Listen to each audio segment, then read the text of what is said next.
Portsmouth University is a university I went to, so it's great to be back. Hi, I'm Faz Ahmed and I'm a keynote speaker at today's event, so I'm really looking forward to it. I was an excellent night.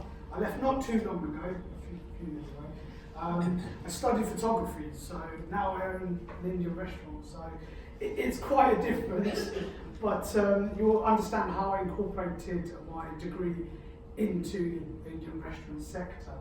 I recognise some of the students actually who have been in the restaurant, but you look quite different sober. Normally you're all over the place, so it's good to see you guys and thanks for your support.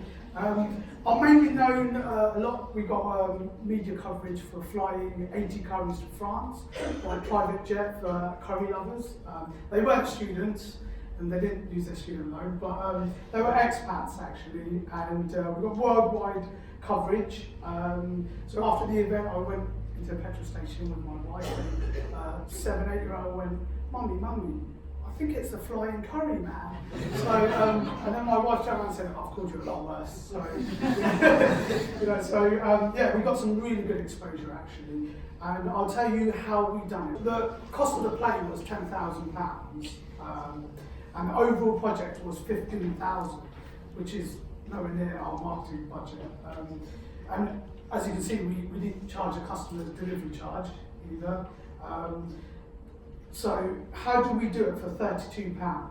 The operation was quite complex, but I think 2 words will really sum it up for me. It was persistence and teamwork, massive teamwork. And I'll explain how they both work together. So James led the French side. So in terms of, he had the aviation contacts, he's a pilot himself, he's a translator, so he handled that. So to handle a project in a different country, on the telephone talking to someone who's French was quite difficult, but James sort of done quite a lot of it. We went through 3 pilots, each pilot had an issue here and there, 2 planes.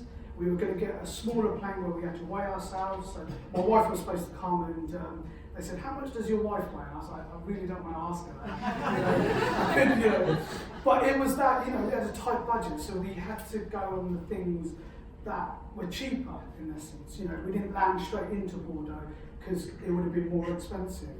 But the local businesses really came to my rescue, and it was friendship. It was we done it in January, just before Christmas they pulled out, so we sent frantic emails and 2 or 3 local companies came to us, and I'm glad they got worldwide coverage for their faith in me. Eventually we released the story, as you know, it went massive, it went worldwide, and then the media storm happened, which we didn't expect. I expected, we have a very good relationship with the news, local media, so we thought, it'd be a local story. But boy, it hit us, and I was getting calls 5-6 times a day from all sorts of media outlets. So how did I control the media? I had a restaurant, a lot of students worked for me as well. So I turned the delivery driver into my marketing assistant, which I knew. I turned my one of the waiters, who's a student, but I knew he'd done video production, so he handles some of the video production.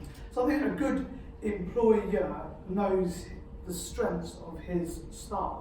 A good employee will allow his boss to know, I can do this, I can do that. In a nutshell, Bangladeshi TV, which has a massive reach of about 1.2 to 2 million people worldwide, I regularly go on there. The Bangladeshi government have been in touch. Next week I'll be flying with the Press Minister to Bangladesh, and they're going to take me all around to kind of see the country a bit more.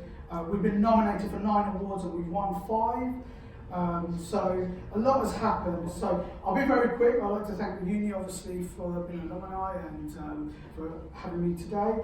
I'll leave it with, if you believe in an idea and you think it's really going to work, however mad you are, don't let anything stop you. Nothing stopped me. Sponsors pulled out. We didn't have the money, but just don't give up, and you never know where it'll end up, really. Thank you very much.